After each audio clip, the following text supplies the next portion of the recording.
Hello everyone and welcome back to another YamaTama Cruise video. Today I want to take you guys through my treasure map teams against treasure map Nami, and none of these teams are going to be using any of the new batch, but of course I am using dupe dropping captains in Nami and Karina, as well as Legend Buggy.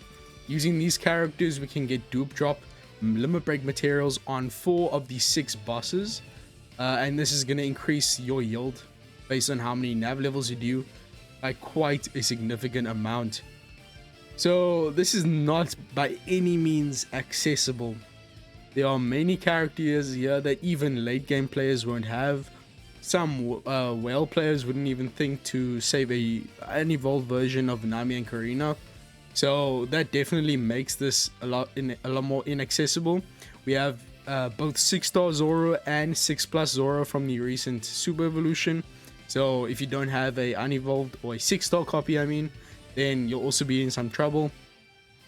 Same goes for Odin and Toki, not Odin and Toki, the Toki Kizuna Legend also use the unevolved version.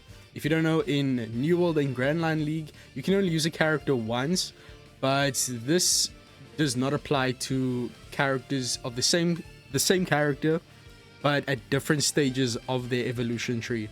So you can use a character that's unevolved and then the same character in their evolved state. This also is the same for super evolutions, so we can use 6-star Zoro and 6+ Zoro. Both of these characters are going to allow us to get 2 turns of cooldown as well as wave clear, having very low cooldown themselves with their potential ability that reduces his own cooldown at the start of the quest. So Zoro is a very reliable wave clearer, and having his cooldown is very important for Nami and Karina and Buggy. Both of these characters don't provide any type of cooldown in their captain abilities, so when it comes to speed farming, it's quite the struggle. Now, unless you have a 6-star form of Buggy, there is going to be one team that I can't use any type of dupe captain because I've ran out of them. I've used 6+ Buggy, I've used evolved Nami and Karina, and then unevolved Nami and Karina as well.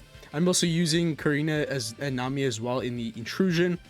Since we are running friend captain Ace, we won't get the dupe from running a friend captain Nami and Karina, but it's even better with Ace because he gives extra drops just from being a great booster. So a lot of limit break materials you can get from using these teams, and in my personal opinion, I think these are the best kind of teams you can run because it focuses on a balance between getting as many materials for your time.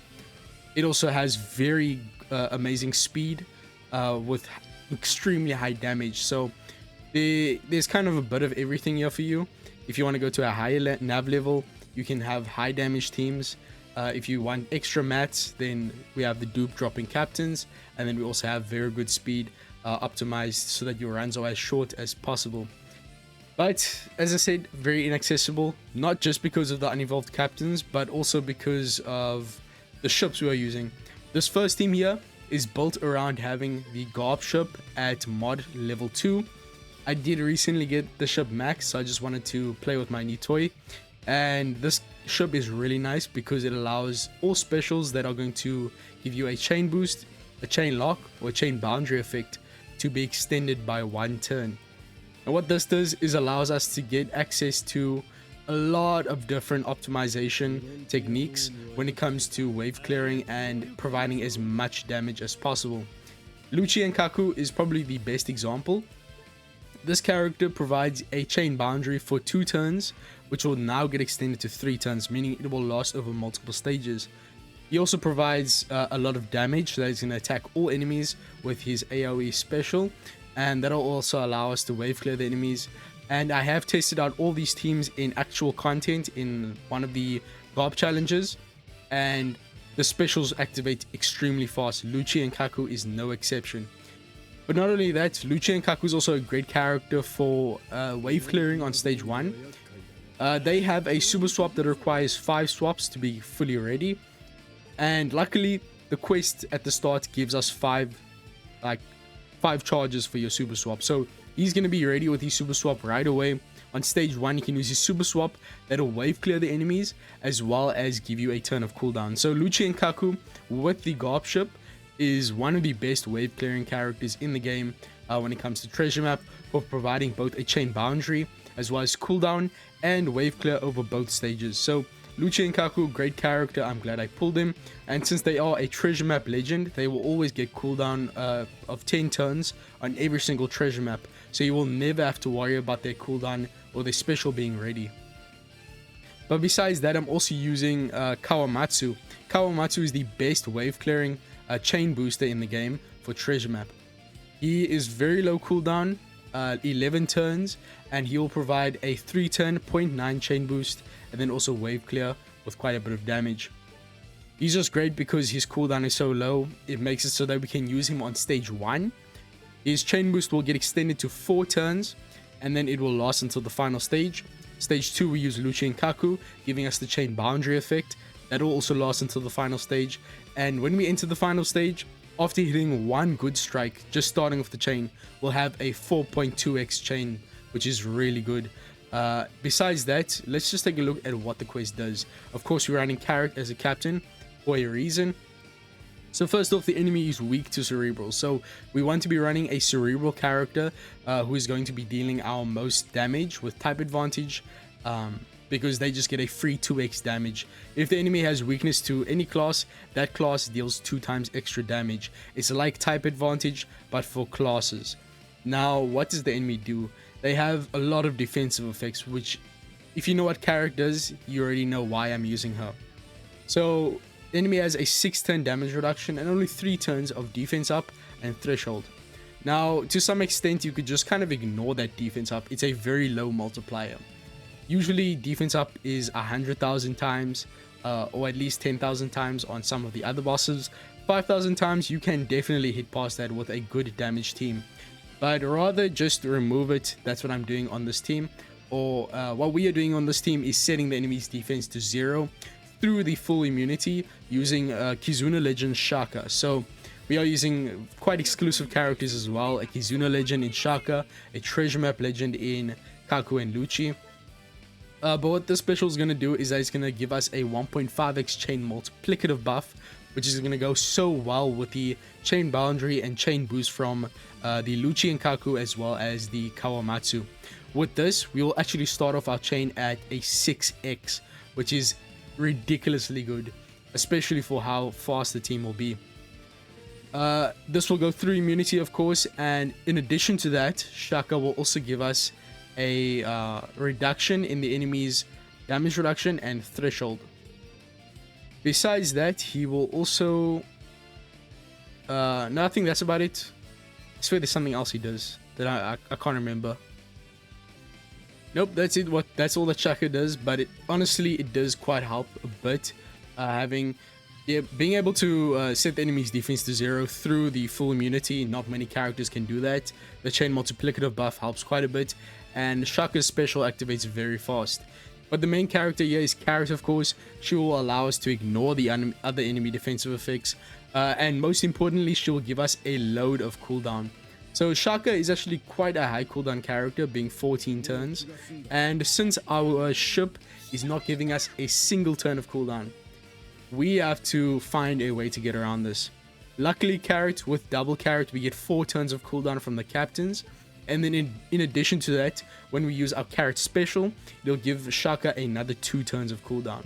So with all that, he'll get 6 turns from Carrots, then he'll get another 2 turns from sockets, another 2 turns from preemptive attacks, and then another turn from our Lucci and Kaku. No, wait, no. Let me just see if that adds up. So Shaka's cooldown is at 14 turns, 6 turns from Carrot, then another 2 going up to 8 from sockets, then up to 13 with the quest cooldown, and then another 2 turns from preemptives. So he is actually at a -1 cooldown. You have more turns of cooldown than you actually need. That's very cool. Carrot is just really nice for that. She'll also give us an orb boost of 2.25x, and then activate the Dogstorm support to give a 1.75x attack boost. In addition to that, if you want to get more damage later on, you can also activate the special of Robin to proc the defense down conditional boost of Robin. Shaka gives the enemy defense down. So we get a free 2x extra damage if you want to use this Robin. But the main reason Robin is here is because she is a main damage dealer. She is a Psi unit, so she has type advantage. She's cerebral, so she can take advantage of the enemy's weakness. And of course, you can get it to level 150, and her stats are really nice. So you can also add a stat booster to Robin if you want. But either way, this team is going to be hitting like a truck with a 6x starting chain, a 1.75x attack boost, a 2.25x ore boost, a 1.5x chain multiplicative buff, and a conditional attack boost from Robin. So the order you do, you activate Kawamatsu turn 1, stage 1 I mean. Stage 2, use Lucci and Kaku's special, and then on the final stage, use Carrot's captain. The Carrot, who is your captain, use her special to proc the support of Dogstorm. And then finally, Shaka will be ready. You can use his special, and the enemy will die very quickly. So that's about it for this team. Let's move into the next one, who is going to be against Ulti. Changed one thing actually. I realized that there's no matching orbs on this team, so I rather replace the Robin with the Beppo, Bluno, and Sunny-kun. Now this character is great because they also give a 2x conditional attack boost with their special, but they also have the effect in their crewmate ability that sets all orbs into matching at the start of the quest, which will guarantee you a full board of matching orbs. And of course, this unit is a Psi cerebral, dealing a lot of damage. Most people will have them at level 150, and 2x conditional attack boost for defense down to the enemy. So this character works really well. You don't need the expansion. The crewmate ability is available even without that. Now let's get into the next one for real now. And for this one, we are using Buggy. Now this guy is the worst one to work with. I absolutely hate Buggy. This character has a terrible captain ability. At first, I kind of like this ability at the end, which states that you get a 2x orb boost at the start of the quest because it's efficient, right? But the issue is, if you want to use a stronger orb boost, which you kind of want to because Buggy's only a 3x attack boosting captain, you can't because you have that orb boost which is there in your way. So even though we're using Toki here, we're only getting her 3.5x attack boost. We're not getting the orb boost because we have that 2x orb boost from Buggy. So it's quite annoying in that manner, but I was still able to work around it regardless so that we can actually have decent damage. So for this team, of course, double Buggy is going to give us 2 extra drops. So there's not much happening in this quest, which is why I used Buggy as the captain. We just get a left column bind for 10 turns, going down to 7 after sockets, and then one character on your right column will be blown away. Now this might seem quite devastating and quite a difficult boss because of the blow away, but we can kind of just ignore that with Toki. If we use Toki on our captains, which is Buggy, is actually the perfect character to run for this one because he has type advantage and also class advantage. He is a shooter, which the enemy is weak to, and if you have your Buggy leveled up, he is going to be dealing a lot of damage, and that's going to be for both of your Buggy captains. Since you can apply Toki to 2 characters, you can use it on both of your Buggies, and your one on the left side, your friend captain, will be immune to the bind, and then the one on your right side will be immune to the blow away. So your Tesoro and Luffy will get binded, but we don't really care about that. We're just using them on stage 1 and 2. So stage 1, we are using Inaru. This character is great, one of the best treasure map wave clearers because he gives strength and int characters 2 turns of cooldown, and he himself is going to be guaranteed to be ready at the start of the quest. No matter what team you're running, he's going to be at a 2-turn cooldown at the start. Going with sockets, that's 0 turns of cooldown. No matter what quest you're running, he will always be ready at the start.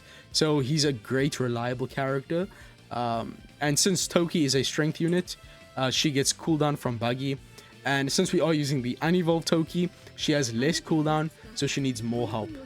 So luckily Toki does get cooldown from the quest, that's 5 turns, so she goes down to 9, 7 with sockets, down to 5 with a -2 cooldown ship, down to 4 turns with 1 preemptive attack, and then 2 turns with Inaru's special, and then it goes down to 1 turn with Luffy's crewmate ability that reduces everyone's cooldown by 1 turn at the start of the quest. One thing I did forget is that you do need the Roger support for the final turn of cooldown to ensure that Toki is ready. Roger's the only option because we are using Toki's special on stage 2, Roger gives us the cooldown on stage 1. Any other cooldown reducing support only activates on the final stage. By that time, we are done with Toki. So stage 1 you use Eneru's wave clear. Stage 2 you use Toki. She will be ready if you use a -2 cooldown ship and you Roger support. Luffy can be replaced by any character that gives you a turn of cooldown as a crewmate. This amazing effect right here. There are many characters that can do this. Demon Child, Nico Robin. There's also Rayleigh and Gaban, the Dexai dual unit. The other into Gear 5, he also works. There are many different characters that have this effect. You don't need this Luffy. But then Tesoro, he's a great unit for wave clearing, giving us matching orbs and a very big 3.75x chain lock. So Tesoro provides us with a very big chain, which is essential to our damage, and giving our buggies a guaranteed matching orb is quite important as well. So stage 1 Eneru, stage 2 use Toki on our captains, and then use Tesoro to wave clear. Final stage, just no specials. There's no specials in the final stage, guys. One character will get blown away, but then you will have, besides the buggies, you'll have one unit who is available to tap on that unit to start the chain, and then kill with your buggies. You'll have a 3.5x attack boost, a 2x orb boost, a 3.75x chain lock, guaranteed matching orbs, and then also buggy will have type advantage and have the weakness to the enemy, so he'll deal extra 2x damage. You could add a support to give you color affinity, because the damage might get a bit tough later on. But let's just see who is available. You can use this Moria. This is a great option for a 1.5x color affinity. In this case, the special, there's only 2 supports on the final stage, 0 special. So very fast team, and I think this will last for a very long time in terms of damage, even though Buggy's only a 3x attack boosting captain. Moving on to the third mini boss, let's try and speed it up. I'm just trying to explain this teams in depth so you guys can understand how every character works together and how the cooldowns work and what you need on your team. So this team, it's basically the same thing that I ran in last treasure map. Nami and Karina alongside Toki, Kid-in-Law, and the Ivankov from Kizuna treasure map. Like Kizuna Sugafest. These characters work so well together. Ivankov is such a great character, and running him under the Nami and Karina captain is going to allow you to get amazing utility, reducing enemy buffs, and then also giving you a color affinity and a chain boost. His special also activates really fast, so Ivankov is an excellent character to run. The only problem is his cooldown. And last treasure map, I had no problem running him, even though his cooldown is 14 turns because we had the anniversary ship. But this time around, I had to improvise, especially because Nami and Karina has no cooldown in their captains. So we are using the Zoro. He's going to give us 2 turns of cooldown, which is very important. It's also key that you have a -2 cooldown ship and the Roger support on Toki once again. So Toki starts off at a cooldown of 13 turns this time. Luckily, it's a bit better than her unevolved state.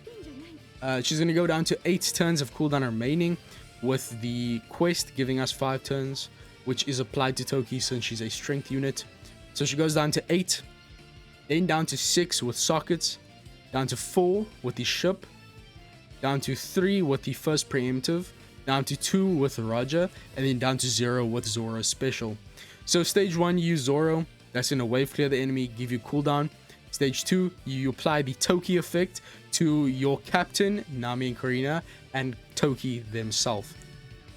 The reason we don't apply it to the friend captain is because our friend captain will be in the Karina state, the quick form, and she won't have type advantage. So it's just kind of a waste to apply the Toki effect to her if she's not even going to be dealing damage.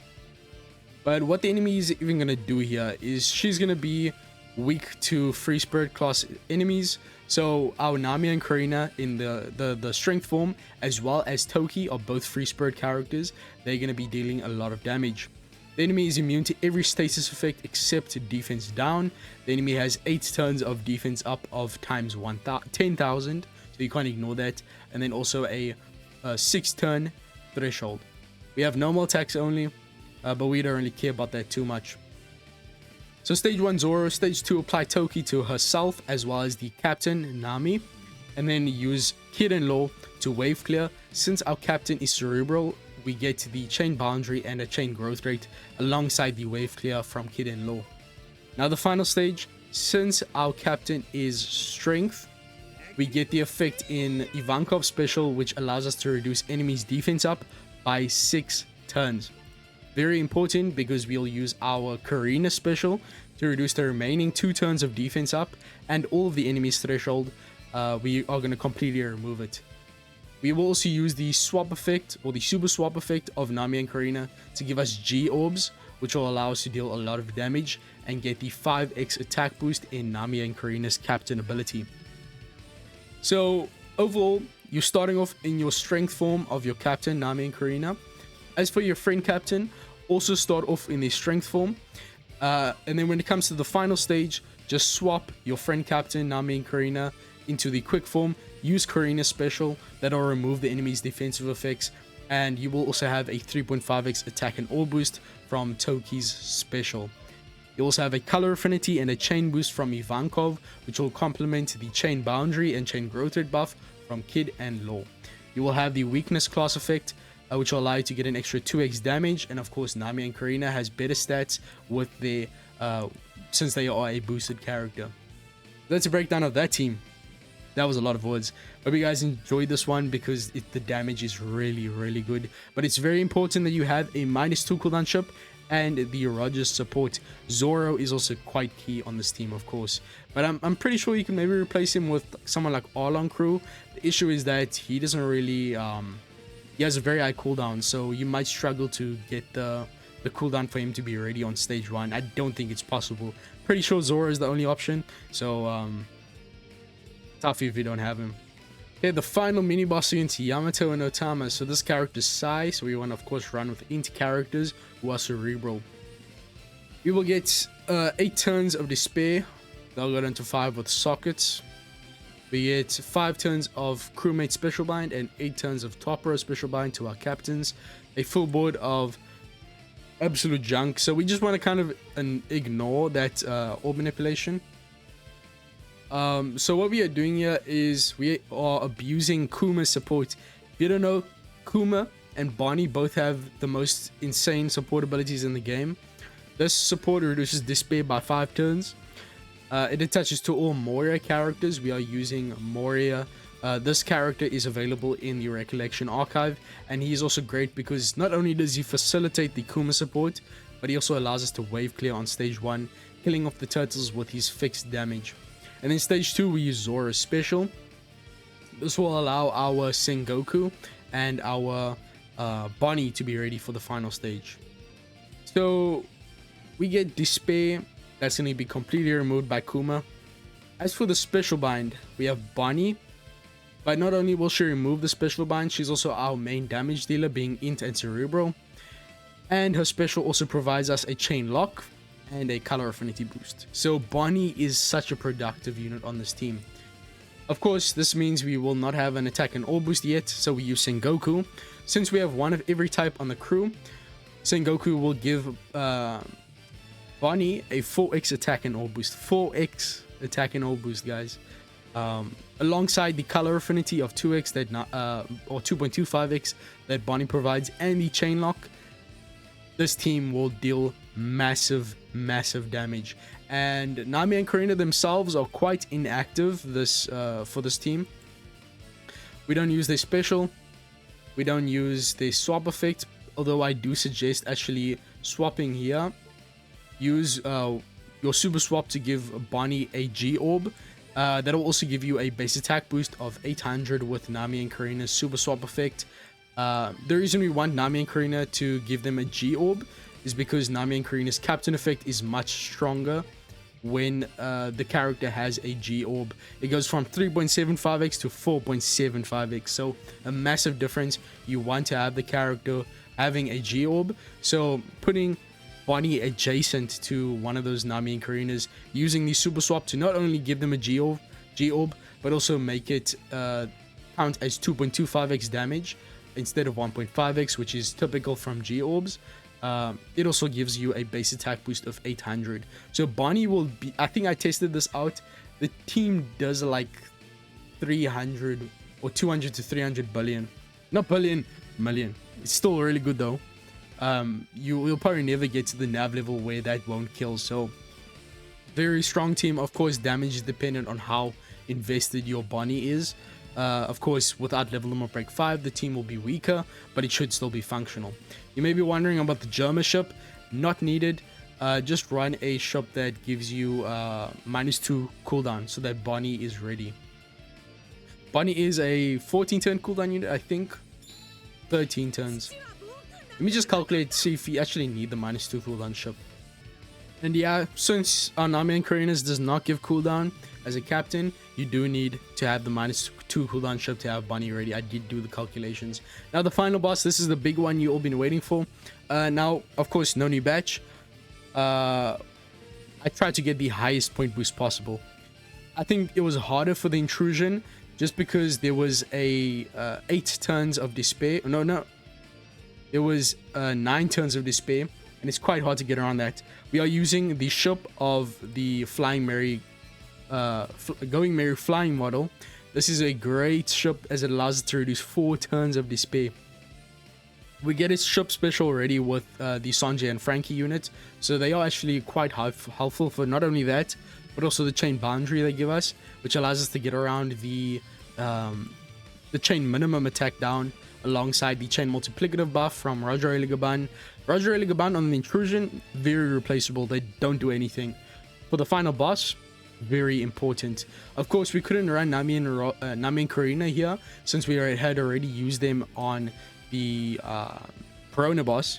But for the Intrusion, it's the one exception to the rule. You can use any character you want, so we can use Nami and Karina there again. So I kind of built around that, and we still were able to maintain a good amount of point boost, even though we had to try and get around the despair. Of course, Intrusion gives you even more points than the final boss, so it's very important that you have a actually decent point boost on Intrusion.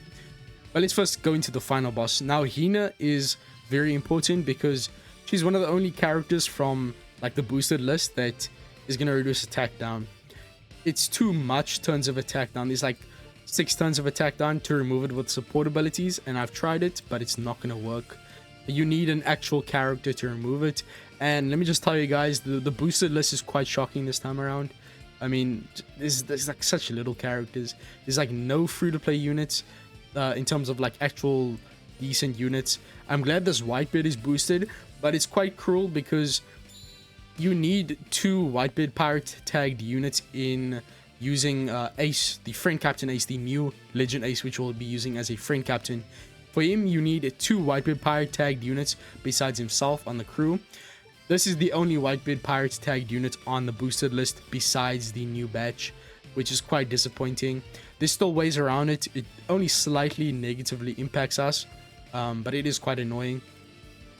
But using that Whitebeard is a good option if you want higher damage, because it essentially allows us, if you run him in, aside the Roger Eligaban, who is a Roger crew tagged unit, it allows our Ace to be used twice in the quest, which increases our damage quite a bit. So having that Whitebeard is really nice for damage, but he's only a 1.2x booster, so I rather not run him at this point. Maybe when the treasure map comes out and I actually have a video going through a higher nav level, then I will use that Whitebeard to give a lot more damage, and I'll show you guys how it works. But regardless, what does this quest do?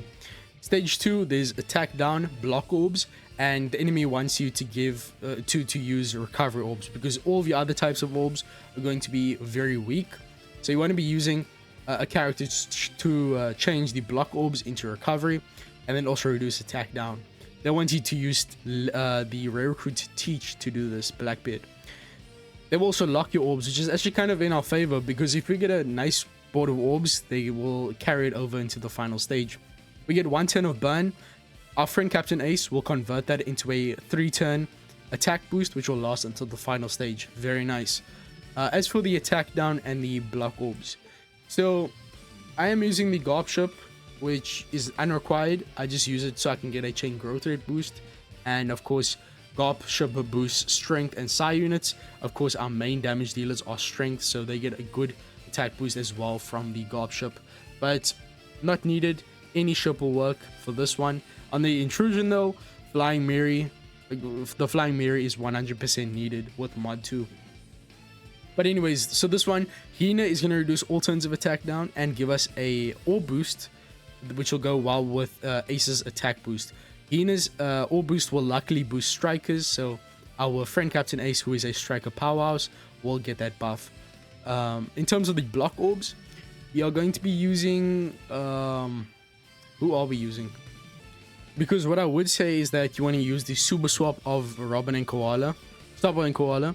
That'll change block orbs into recovery for adjacent characters and Sabo Koala themselves. But the issue is that the super swap requires 8 regular swaps. The quest only gives us 3 charges for the super swap. So there's still another 3 swaps you need to do before stage 2, which is kind of impossible. So I'm just going to make one change, and I think we need to remove the Hancock. She is useless on this team. Only a point booster. She does absolutely nothing. So what you can do is you can replace her with someone like either Nami and Carrot or Crocodile. Could work. Really either one, if I'm being honest. Just someone who's going to change block orbs into matching, and then you can use Sabo and Koala's regular swap. That'll change our Captain Ace, the friend Captain Ace. He'll change his orb into recovery, and he'll deal a lot of damage. So yeah, you can just use someone like, okay, not Crocodile. I thought he's special. It's a super class that does that. Want to use Nami and Karina? No, Nami and Karina. Nami and Carrot. Use Nami and Carrot. You could also use Kobe and try to use his super class that also, or super type, I think. It provides a full board of matching orbs through block. Yeah, I'm just gonna use the Nami and Carrot. That works. She changes all of your orbs, including block, into matching. Then use Sabo and Koala, and it will work perfectly fine. So unfortunately, no Hancock. The point boost is going to be a bit lower, but as I said, it's not as important to have boost on the final boss as it is on the Intrusion, so I wouldn't worry about that too much. Sanji and Frankie, very good character. Not only are they going to allow our ship special to be ready, which, as I said, you don't need it. I just want it for a chain growth rate boost, which will make the team very stronger. But they also provide a chain boundary effect, which is going to increase our damage quite a bit. So we can use them on stage 2, and then they special again on stage 3. Roger Eligaban, chain multiplicative buff, a advantageous class effect, which will make our friend Captain Ace hit even harder, and then also a color affinity boost. So 3 damage boosting effects are very helpful. And then when it comes to the final stage, we can use our Sabo and Koala's swap effect to remove their own special bind, and then their special to remove all the turns of special bind on the crew. We can use our Ace's special to remove the stun, and then we can also use someone to remove threshold. Roger Eligaban, their captain ability sets the enemy's threshold to 0%. So happy days, that's a pretty good team. Good damage. Intrusion, this one, as I said, I'm quite happy with how it turned out, especially with how much point boost we still have without any of the new batch. The Brook support, for once, the support is actually good, bro. The support sucks. I hate it so much, but in this case, it works. We need 2 turns of despair removal, and since our Nami and Karina is going to remove the paralysis, the Brook support will finally activate and then remove the despair as well. So Nami and Karina removes all the paralysis in their strength form. Make sure it's the strength form, and then we can also use their super swap. Give the friend Captain Ace a G orb, which will make him do a lot more damage. Use their special in their strength form. That will remove the enemies, or remove our paralysis, should I say. You can use your Sanji and Frankie for the second time to give you a chain boundary. Roger Eligaban for more damage. And then on stage 2, I forgot to mention, but we also get 3 turns of special rewind. We use our Carrot and Wanda to rewind our specials back to being ready. As for the paralysis orbs, we are going to be we're going to replace Roger Eligaban with Carrot, no, Sabo and Koala. So let's just go through how it actually works. So stage 2, we have a lot of things to consider here. So they are going to be Germa clones. So we need to use Ace's special on stage 2 to give the enemy burn so that we can kill those soldiers without having to actually attack them, and also to get through the resilience. And as for the damage barrier, we're just going to ignore that because it's only 7 million. Then we get 6 turns of middle row bind, which will go down to 3 after sockets, allowing our ace to remove it as well with his special, which removes 4 turns of bind. As for the paralysis orbs, we are going to swap into the strength form of Sabo and Koala. This will allow them to get a matching orb, which, because they swap effect, removes paralysis on themselves, which will change the orb into matching. This will allow us to deal damage with Sabo. He is going to be dealing a lot of damage since he has type advantage. He's boosted by both of the captains, so he will work very well. Carrot and Wanda, as I said, for an orb boost and reducing the special rewind, which will go, the orb boost will go really well with the attack boost from Ace's captain, or from his special effect. We can also use Sanjay and Frankie on stage 2 for 1 time for a chain boundary, and then again on the final stage. That'll also charge our ship so that it's ready for use on the final stage, reducing 2 turns of despair, reducing another 2 turns of despair from its regular abilities, and then another 3 turns from our sockets, and then 2 turns from Brook, leading us up to removing all 9 turns of despair. Nami and Karina, they remove 6 turns of paralysis. Then the Brook support is going to remove another 2 turns, which means that we have 1 turn of paralysis remaining. So you do actually need chopper support on your Sanji and Frankie. This will remove the remaining turn of paralysis, allowing our team to continue and kill the enemy. So that's about it. Once again, Hancock is completely useless, just there for a point boost and being a damage dealer. So thank you guys for watching. Sorry about the long video, and also all the changes I made. So if you watch all the teams throughout, then you'll have gotten all the context.